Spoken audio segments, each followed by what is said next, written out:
Shalom Bapak Ibu Saudara-saudara sekalian. Kita kembali berjumpa di hari ini, hari yang indah ini, untuk mendengarkan firman Tuhan. Terlebih dahulu kita bersatu dalam doa. Kita berdoa. Kasih setia dari Allah Bapa dan dari anaknya Tuhan Yesus Kristus, itulah kiranya yang menyertai kita semua. Amin. Yang menjadi nats renungan untuk kita hari ini terambil dari Markus pasal yang ke-8 ayat yang ke-34. Demikian firman Tuhan. Lalu Yesus memanggil orang banyak dan murid-muridnya dan berkata kepada mereka, "Setiap orang yang mau mengikut aku, ia harus menyangkal dirinya, memikul salibnya dan mengikut aku." Sekali lagi, lalu Yesus memanggil orang banyak dan murid-muridnya dan berkata kepada mereka, "Setiap orang yang mau mengikut aku, ia harus menyangkal dirinya, memikul salibnya, dan mengikut aku."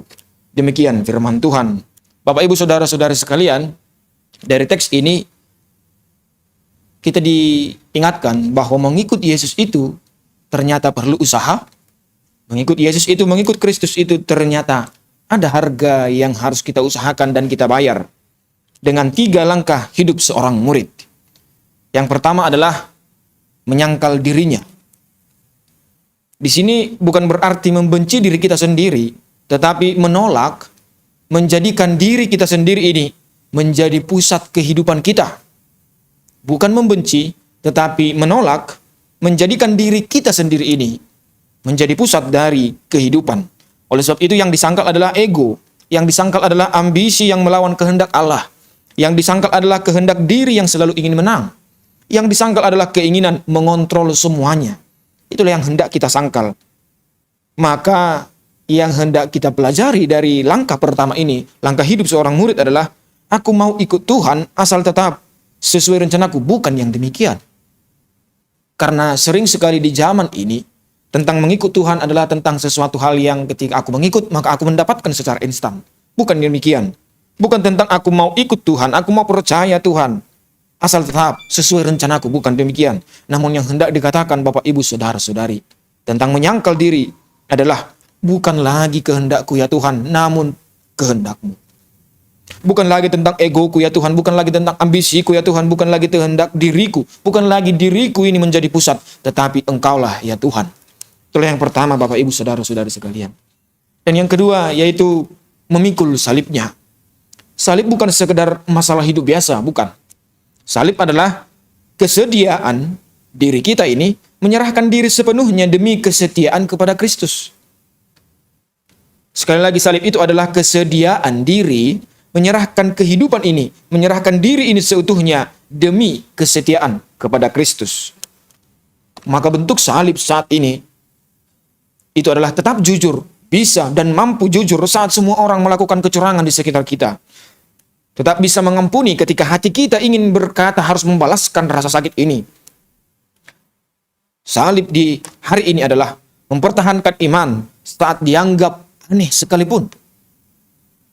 Melayani walau tidak dipuji. Tetap setia sekalipun kesetiaan itu rasanya mahal dan susah untuk dilakukan. Maka salib hari ini sering sekali tidak lagi berupa kayu yang di pundak kita, yang kita bawa kemana-mana, tetapi keseharian kita untuk tetap setia sesuai dengan yang diinginkan Kristus dalam kehidupan kita. Dan yang ketiga Bapak Ibu Saudara-saudari sekalian yaitu adalah mengikut aku, kata Yesus. Mengikut Dia, mengikut Kristus. Ini bukan sekedar tentang aku percaya dari kejauhan ini, aku mengakui Dia ada, aku mau mengikutnya. Bukan sekedar ucapan demikian. Tetapi mengikut di sini berarti berjalan di belakang guru itu. Berjalan di belakang Yesus Sang Guru. Mau belajar pola hidup yang telah Yesus tunjukkan. Meniru karakternya. Taat pada arah hidupnya. Bukan menjadi seperti Yesus. Tetapi mau mengikut apa yang telah diajarkan oleh Yesus kepada kita. Di dalam seluruh kitab Injil. Dan mengikut adalah perjalanan. Maka perjalanan kehidupan kita harus seturut dan sesuai dengan siapa yang kita ikuti itu. Itu Dia Sang Guru. Dia Yesus.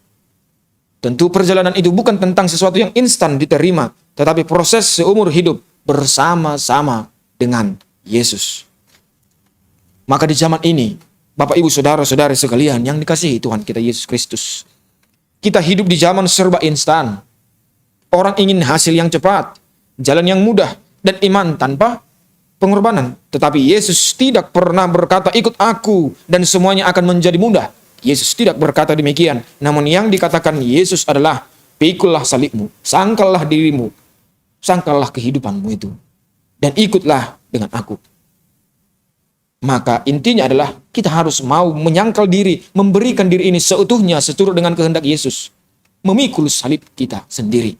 Dan bersedia, setia, seturut dengan apa yang telah diajarkannya kepada kita. Amin. Kita bersatu di dalam doa. Ya Allah Bapa yang bertahta dalam kerajaan surga, terima kasih atas firman-Mu yang telah Engkau beritakan kepada kami ya Tuhan di hari ini. Ajarlah kami ya Tuhan untuk menyangkal diri kami. Bimbinglah kami ya Tuhan untuk senantiasa kuat di tengah-tengah zaman yang mudah sekali berubah-ubah ini ya Tuhan. Memikul salib kami dengan setia. Dan tuntunlah langkah kami ya Tuhan. Ikut serta dengan Engkau seumur hidup kami. Jangan biarkan kami ya Tuhan hanya mencari berkat-berkat-Mu saja. Tetapi ajarlah kami ya Tuhan untuk senantiasa merindukan berjalan bersama-Mu. Ya Tuhan, tuntunlah hati dan pikiran kami, serta kepercayaan kami ya Tuhan, iman percaya kami, untuk seturut dengan kehendak-Mu saja ya Tuhan. Tegur kami ya Tuhan ketika kami salah melangkah. Sertai langkah kami ya Tuhan, agar kami senantiasa ikut serta berdampingan bersama-sama dengan Engkau. Ya Tuhan, lindungi dan berkatilah setiap jemaat-Mu, setiap para pendengar hari ini ya Tuhan, dimanapun mereka berada, dalam menjalankan aktivitas mereka. Engkaulah ya Tuhan yang ikut serta dalam setiap pekerjaan tangan dan pikiran mereka ya Tuhan. Apapun yang mereka usahakan ya Tuhan, kiranya itu seturut dan sesuai dengan kehendak-Mu saja. Seutuhnya kehidupan kami ini, kami serahkan dalam tangan pengasihan-Mu. Dalam Kristus Yesus kami berdoa dan mengucap syukur. Amin. Kasih karunia dari Tuhan Yesus Kristus dan kasih setia dari Allah Bapa serta persekutuan Roh Kudus memberkati dan menyertai kamu sekalian. Amin. Demikian Bapak Ibu Saudara-saudara sekalian, kiranya firman Tuhan yang menjadi pedoman kita menjalani hari-hari ini, itu yang menjadi penguat bagi kita dan penghibur dalam setiap hati kita. Shalom, Tuhan Yesus memberkati.